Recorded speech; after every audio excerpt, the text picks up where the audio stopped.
1 अप्रैल 2022 से crypto currency के profit पे 30% टैक्स अप्लाई हो चुका है। यानी कि जो भी आप ट्रेड करके पैसे कमाओगे उस पे आपको 30% टैक्स देना है। इसके अलावा जो 1% टीडीएस है वो 1 जुलाई 2022 से अप्लाई हो जाएगा। यानी कि आप बोल सकते हो कि टाइम है, अभी तक अप्लाई नहीं हुआ है। जब भी आप ट्रेड करेंगे, जब आप सेल करेंगे किसी भी कॉइन को, उस समय वो 1% टीडीएस एक्सचेंज के द्वारा काटा जाएगा, जो कि जुलाई में 1 तारीख को 2022 में अप्लाई होगा। लेकिन जो क्रिप्टो टैक्स है उसके आने के बाद में बहुत सारे कंफ्यूजन, बहुत सारे डाउट हमारे मन में, और हम उनके जो आंसर है वो चाहते हैं। सो मैंने एक वीडियो बनाया था लेटेस्ट अभी कुछ दिन पहले, क्रिप्टो में कुछ इस प्रकार अभी आपको टैक्स देना होगा। मैंने कैलकुलेट करके बताया था आपको कैसे 30% टैक्स लगेगा, कैसे 1% टीडीएस लगेगा, कैसे कटेगा, कैसे आपको पे करना है, बहुत कुछ एक्सप्लेन किया था। आपके माध्यम से काफी सवाल पूछे थे और भी अदर वीडियो में कमेंट किए थे बहुत सारे। सो मैंने कुछ टॉप जो क्वेश्चन है उनको नोट डाउन किया और उन सभी का जो आंसर है वो बहुत ही डिटेल में मैं देने वाला हूँ इस वीडियो के माध्यम से। इसके अलावा अगर मैं कोई मिस कर देता हूँ, आपका कोई हो सकता है डिफरेंट सवाल हो, अगर मैं उसको मिस कर देता हूँ प्लीज आप कमेंट करके बताइएगा। इस वीडियो को आप लास्ट तक जरूर देखिएगा, आपके सारे सवालों के जवाब मिल जाएंगे। मुझे नहीं पता है वीडियो कितना बड़ा होने वाला है, बट इंटरेस्टिंग जरूर होने वाला है। सो नमस्कार दोस्तों, मेरा नाम है रिंकू,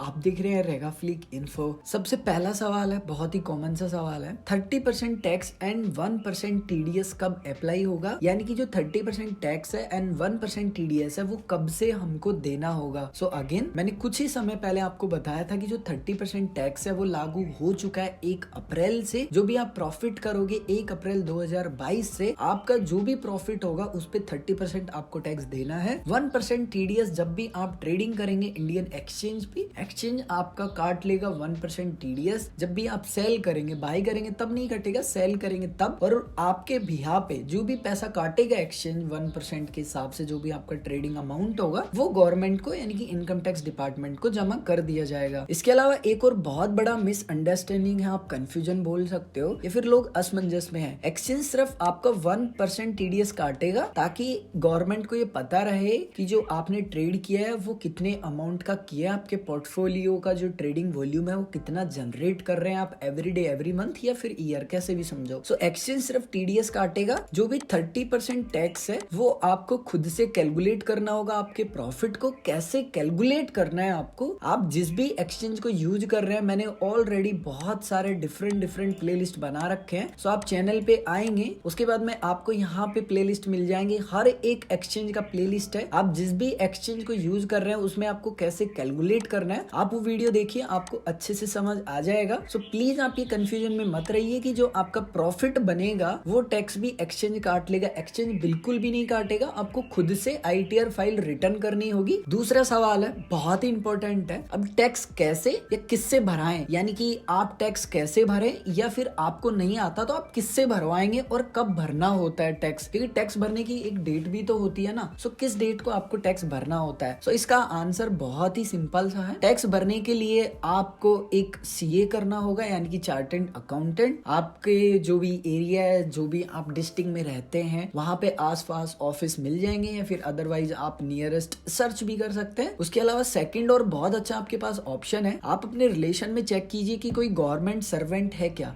अगर गवर्नमेंट सर्वेंट होंगे तो डेफिनेटली वो टैक्स भरते होंगे। सो आप भी उनसे कंसर्न करके आपका जो टैक्स है सिंपली उनके माध्यम से या फिर उनके सीए के नंबर लेके आप उनसे कांटेक्ट कर सकते हैं। आप सिंपली कंफर्टेबल हो, और अगर आपको सारी चीजें पता है टैक्स के बारे में तो आप खुद भी भर सकते हैं, आपको सीए की जरूरत ही नहीं है। बट ये बहुत कॉम्प्लिकेटेड है, इतना इजी नहीं है कि हर कोई भर ले। दूसरे सवाल का सेकंड पॉइंट है, बहुत इंपॉर्टेंट है, टैक्स भरना कब होता है? यानी कि मान लीजिए मैंने 2022 में पैसे कमाए, सो मुझे अपना जो टैक्स है वो कौन से फाइनेंशियल ईयर में पे करना है? सो इसका जो आंसर है वो बहुत सिंपल सा है और थोड़ा सा आपको कॉम्प्लिकेटेड लगेगा अगर आपने कभी भी टैक्स के बारे में सुना ही नहीं है या कभी भी भरा नहीं है। 1 अप्रैल से स्टार्ट होता है एक फाइनेंशियल ईयर एंड एंड हो जाता है 31 मार्च को। यानी कि जैसे कि मैं आपको सिंपल वर्ड में समझाने की कोशिश करूं, अभी जो हमारा टैक्स लगा है, ठीक है, जो ये 1% टीडीएस हमारा लगा है, इसके अलावा जो 30% टैक्स गवर्नमेंट ने लगाया है बेनिफिट पे, ये हमारा जो कैलकुलेट होगा वो होगा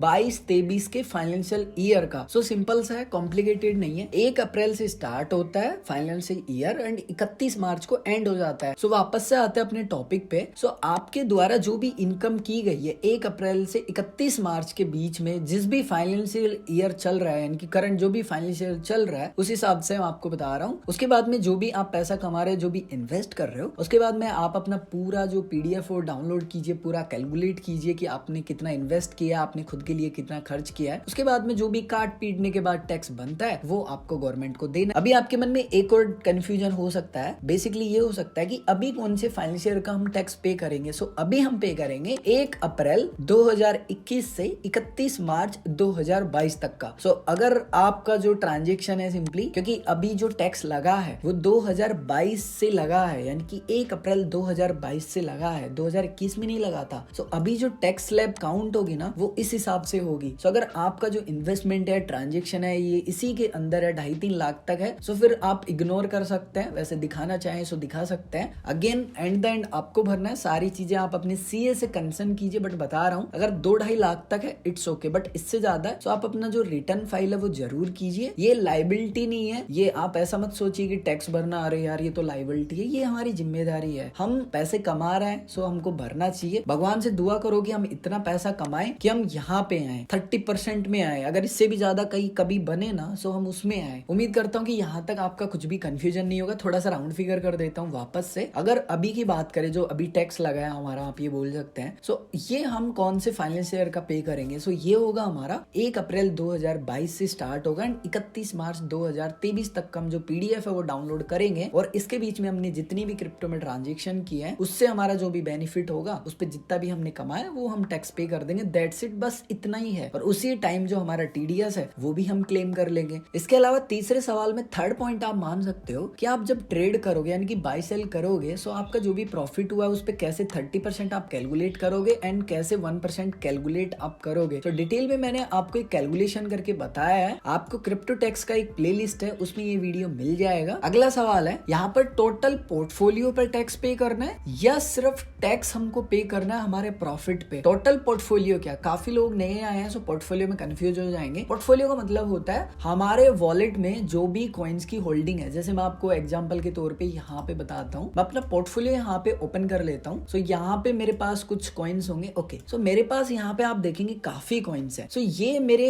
पोर्टफोलियो के कॉइन्स है, यानी कि जहाँ पे मैंने इन्वेस्ट कर रखा है। सो आप इसको पोर्टफोलियो बोल सकते हैं। पोर्टफोलियो का सिंपल सा मीनिंग है कि हमने जो भी कॉइन्स खरीद के अपने वॉलेट में रखे हैं और जो भी हमारा PNL है वो आप पोर्टफोलियो बोल सकते हैं सिंपल सी लैंग्वेज में। प्रॉफिट हमारा वो होता है जिस भी कॉइन में हम बाय और सेल करके जो पैसा बना लेते हैं, सिंपली वो हमारा प्रॉफिट होता है। अगर हम लॉस कर लेंगे तो लॉस होगा, अगर हमने कमाया तो हम उसको प्रॉफिट बोल लेंगे। सिंपल सा है, कॉम्प्लिकेटेड नहीं है। यहाँ पे मैं आपको क्लियर कर देना चाहता हूँ कि यहाँ पे जो आपका टैक्स है वो टोटल पोर्टफोलियो पे नहीं लगेगा। आप ट्रेड करके जो भी पैसा बना रहे हो उस पे आपको जो टैक्स है सिंपली वो देना है। उसके अलावा मोस्ट कंफ्यूजिंग सवाल है कि क्या लॉस पर भी टैक्स पे करना होगा। सो सिर्फ आप जो प्रॉफिट कर रहे हो उस पे आपको टैक्स देना है। मान लीजिए BTC में यानी कि बिटकॉइन में आपने 1000 रुपए लगाए और 1000 रुपए से आपने 2000 रुपए बना लिए। यहाँ पे आपके माध्यम से 1000 रुपए प्रॉफिट किया गया और 1000 रुपए आपका मूलधन था। मूलधन मतलब यानी कि आपने इन्वेस्ट किया था वो पैसा। सो यहाँ पे आपका प्रॉफिट हो गया 1000 रुपए। सो 1000 रुपए जो आपने प्रॉफिट किया उस पे 30% गवर्नमेंट को देना है। इसी में मैं एक सेकंड पॉइंट ऐड करना चाहूंगा जो कि बहुत इंपॉर्टेंट है आपको समझाना। पहले ट्रेड में तो आपने पैसे कमा लिए, लेकिन आप क्या करते हो, एक और ट्रेड लेते हो किसी अदर कॉइन में। अभी यहाँ पे वो कॉइन कोई भी हो सकता है, XYZ। अब आपके पास 2000 रुपए थे, दोनों 1000 आपने इन्वेस्ट कर दिया। बैड लक समझ लो, मार्केट एकदम से क्रैश हो गया और आपको अब PNL दिख रहा है 1000। आपका जो PNL 1000 दिख रहा है वो आपने बुक कर लिया। अब आपके पास 1000 रुपए बचा है, आपका 1000 रुपए आपने गवा दिया। लेकिन आपने पहले क्या किया था, 1000 रुपए कमाया था और अब 1000 रुपए गवा दिया। सो आपको यहाँ पे टैक्स तो देना ही होगा क्योंकि आपने पहले 1000 रुपए कमाया था। अगर आप ये 2000 रुपए को भी जीरो कर देते ना,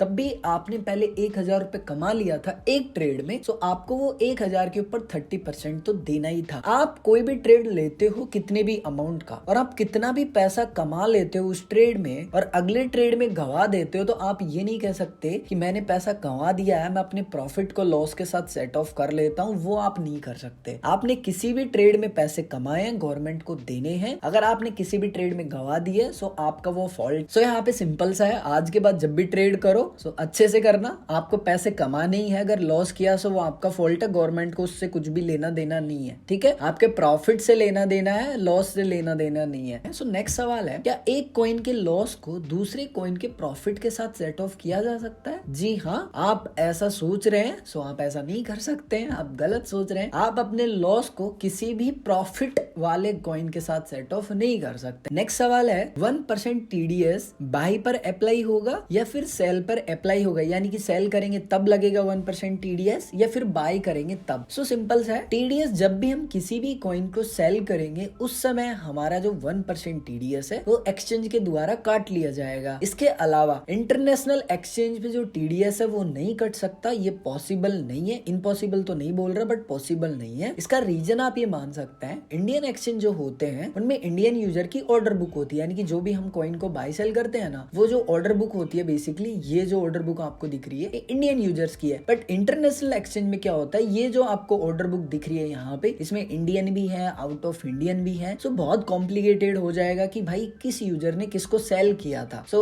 ये काफी कॉम्प्लिकेटेड है। सो ऐसा नहीं होगा कि जो इंडियन एक्सचेंज है, इसके अलावा जो इंटरनेशनल एक्सचेंज है, वो हमारा जो 1% TDS है वो काट ले। सो गवर्नमेंट कुछ ऐसा अनाउंस कर सकती है कि जो इंडियन यूजर है वो इंटरनेशनल एक्सचेंज यूज नहीं कर सकते। तो हो सकता है ऐसा भी, क्योंकि गवर्नमेंट कुछ भी कर सकती है। सो हमको वो देखना होगा। नेक्स्ट सवाल है P2P सेफ है? P2P के माध्यम से टैक्स बचाया जा सकता है? सो यहाँ पे 2 पॉइंट होंगे। पहला पॉइंट है P2P का मतलब क्या होता है? P2P का मतलब होता है पर्सन टू पर्सन, यानी कि मैं कोई भी कॉइन को बाय कर रहा हूँ, सेल कर रहा हूँ, डायरेक्टली आपके माध्यम से कर रहा हूँ, एक्सचेंज इसमें इन्वॉल्व नहीं है। जैसे कि आप मान लीजिए किसी भी कॉइन को खरीद रहे हैं, बाय सेल कर रहे हैं, सो आप क्या करेंगे, डायरेक्टली बंदे को पैसा भेजेंगे, ना कि एक्सचेंज को। सो देखो, जब आप टैक्स फाइल रिटर्न करते हो ना, सो आप क्या करते हो कि आपका जो PDF है ना वो डाउनलोड करते हो। PDF में तो आपकी एंट्री दिख रही है। सो आप जो भी पैसा ऐड कर रहे हो या सिंपली विड्रॉल कर रहे हो, यानी कि किसी को कॉइन दे रहे हो, सो आपके वॉलेट में डिपॉजिट होंगे। सिंपल सा, आपने किसी को पैसा दिया ही होगा तभी वो डिपॉजिट हुआ है। विड्रॉल हुआ है यानी कि किसी को दिया है आपने, तो आपके बैंक में पैसा डिपॉजिट हुआ होगा उस डेट को। सो वो टाइम मैच हो जाएगा।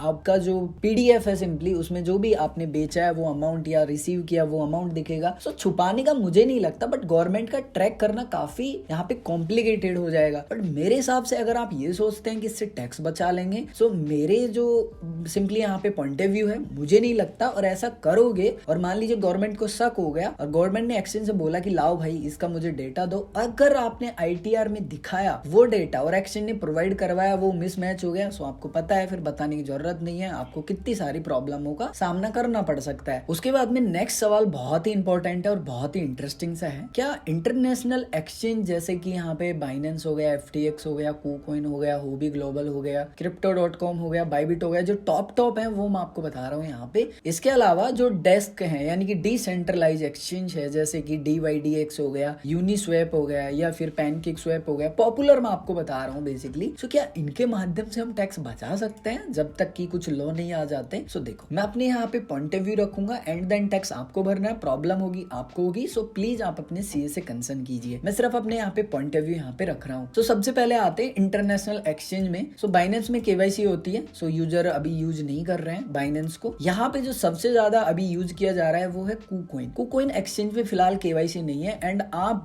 1 बिटकॉइन तक का फिलहाल जो लिमिट है वो 1 बिटकॉइन है, आप 1 बिटकॉइन तक का अमाउंट विड्रॉल कर सकते हो डेली। 24 आवर्स का जो लिमिट है वो 1 BTC है। सो सभी यूजर्स क्या कर रहे हैं, KuCoin को यूज कर रहे हैं। अगर आप अकाउंट बनाना चाहते हैं, वीडियो के डिस्क्रिप्शन में लिंक आपको मिल जाएगा। अगर आप इसके बारे में अधिक वीडियो देखना चाहते हैं, अधिक सीखना चाहते हैं, सो KuCoin का प्लेलिस्ट चेक कीजिए, आपको वो भी वीडियो मिल जाएगा। अब यहाँ पे टोटल डिसाइड आपको करना है, बट इसका मतलब ये नहीं है कि आप सिंपली यहाँ पे टैक्स चोरी कर सकते हैं, क्योंकि आप इसमें भी कहीं ना कहीं से तो डिपॉजिट करेंगे ही। सो आप अपना पूरा जो रिस्क कैलकुलेशन है वो पहले प्लीज कर लें अच्छे से। सो यहाँ पे KuCoin एक ऐसा एक्सचेंज है फिलहाल मेरी नजर में जिसमें फिलहाल KYC बिना किए भी आप ट्रेड कर सकते हो। उसके बाद में जो टॉप आप बोल सकते हैं कि जो डिसेंट्रलाइज एक्सचेंज है, जिनमें किसी भी अथॉरिटी का कोई कंट्रोल नहीं, आप ये बोल सकते हैं, जो सबसे बेस्ट मैं मानूंगा वो DYDX एंड यहाँ पे जो यूनिस्वैप है एंड यहाँ पे पैनकेकस्वैप। यहाँ पे जो डेस्क है DYDX ये एक्सचेंज की तरह दिखता है, और यहाँ पे ना कॉइन भी आपको काफी सारे जो कॉइन्स है वो देखने के लिए मिल जाएंगे। लिक्विडिटी भी काफी अच्छी आपको देखने के लिए यहाँ पे मिल जाती है। यहाँ पे आपको बहुत सारे जो वॉलेट है वो ऑप्शन मिल जाएंगे कनेक्ट करने के लिए, बट पॉपुलर तो ट्रस्ट वॉलेट एंड मेटामास्क है। लेकिन यहाँ पे एक बात का ध्यान रखिए, जो भी आपका वॉलेट है उस पे आपने मान लीजिए इंडियन एक्सचेंज से ट्रांसफर किया, सो इंडियन एक्सचेंज को पता है, ठीक है। उसके बाद में आपका जो डेटा है ना वो पब्लिकली अवेलेबल है ब्लॉकचेन पे। सो आप ये कभी ना भूले कि डिसेंट्रलाइज तो है, बट गवर्नमेंट को पता लग गया तो आपका सारा डेटा ट्रैक कर लेगी कि हाँ आपने कितना वॉल्यूम जनरेट किया था, और सिंपली आपका जो भी अमाउंट बनेगा उस पे तो टैक्स आपको भरना ही है, प्लस आपने छुपाया है, टैक्स आपने, ठीक है, सो वो भी आपको सिंपली भरना होगा। जो भी लाइबिलिटीज होंगी वो बढ़ जाएंगी, आपकी टेंशन बढ़ जाएगा। सो टेंशन फ्री जीना चाहते हो मेरे हिसाब से, सो इंडियन एक्सचेंज आप यूज कर सकते हो। फिलहाल मैं यहाँ पे CoinDCX को फर्स्ट यहाँ पे प्रेफर करता हूँ, उसके बाद में यहाँ पे वजीरेक्स वर्ल्ड में बेसिकली यहाँ पे यूज कर रहा हूँ, क्योंकि मुझे लगता है कि ट्रेडिंग तो करने से रहे। सो क्या करेंगे, इंटरेस्ट लेंगे। सो इंटरेस्ट कहाँ मिलेगा, वर्ल्ड पे। सो अगर आप वर्ल्ड के बारे में भी सीखना चाहते हैं, इंटरेस्ट कैसे मिलता है वो भी सीखना चाहते हैं, वर्ल्ड का प्लेलिस्ट चेक कीजिए, आपको सिंपली डिटेल में बहुत सारे वीडियो मिल जाएंगे। सो वापस से आते हैं डेस्क पे। तो सेम आपको खुद से डिसाइड करना है कि क्या आपको डेस्क यूज करने हैं या नहीं। 100% सेफ तो नहीं है, आप ये समझ लीजिए। गवर्नमेंट आपको इजी तो नहीं बोलूंगा मैं, कॉम्प्लिकेटेड बोल सकता हूँ, इम्पॉसिबल भी नहीं बोलूंगा, बट कॉम्प्लिकेटेड है ट्रैक करना। अगला सवाल है कि क्रिप्टो टैक्स लॉ बनने के बाद में, इनकी क्रिप्टो टैक्स नियम बनने के बाद में इंटरनेशनल एक्सचेंज यूज कर सकते हैं या फिर नहीं कर सकते हैं। डेफिनेटली क्रिप्टो टैक्स लॉ बने, उसमें कहीं भी ये मेंशन नहीं किया गया। मैं ये वीडियो बना रहा हूँ, अभी आप देखेंगे, मैं आपको दिखा देता हूँ। 11 अप्रैल 2022 को मैं ये वीडियो रिकॉर्ड कर रहा हूँ। अभी तक ऐसा गवर्नमेंट की तरफ से, हमारी फाइनेंस मिनिस्ट्री की तरफ से अभी तक कोई भी ऐसा यहाँ पे नियम यहाँ पे लागू नहीं किया गया है कि आप जो इंटरनेशनल एक्सचेंज है वो यूज नहीं कर सकते हैं। आप no tension international exchange use कर सकते हैं। अभी फिलहाल कोई लॉ नहीं आया, बट जिस दिन आ जाएगा उस दिन से आप यूज नहीं कर सकते हैं। अगला सवाल है कि हमको पता कैसे चलेगा कि पूरे साल भर में, यानी कि पूरे फाइनेंशियल ईयर में हमने कितना ट्रेड किया है और हमको कितना टैक्स पे करना है, यानी कि जितना भी हमने पैसा कमाया है वो हमको कैसे पता चलेगा कि हमने कितना पैसा कमाया और कितना गंवाया है। तो देखो, इसका कोई ऑप्शन नहीं है। फिलहाल आपको खुद से जोड़ना पड़ेगा, चाहे पेन से जोड़ो, कैलकुलेटर से जोड़ो, या फिर एक्सेल से जोड़ो, एक्सेल फाइल से जोड़ो, कैसे भी जोड़ो, आपको खुद ही जोड़ना पड़ेगा। सीए आपका जोड़ ले तो बहुत अच्छी बात है, अदरवाइज आपको खुद जोड़ना होगा। बट आई बिलीव कि जिस प्रकार स्टॉक्स में है, ऑटोमेटिकली आपका जो PNL है वो कैलकुलेट कर दिए जाते हैं सॉफ्टवेयर के माध्यम से। तो हो सकता है कि जो क्रिप्टो इतनी बड़ी इंडस्ट्री है उसके लिए भी कुछ ऐसा सिंपली यहाँ पे सॉफ्टवेयर आ जाए। नेक्स्ट सवाल है, अगर मान लीजिए मेरी इनकम 2 लाख रुपए है, ठीक है, यानी कि 2 लाख से 5 लाख के बीच में, क्या मुझे इनकम टैक्स भरना है? बट ध्यान रखिए, इसमें मेरी क्रिप्टो के माध्यम से अर्निंग है ये पूरी 2 से 5 लाख के बीच में। जी हाँ, आपको टैक्स भरना होगा, क्योंकि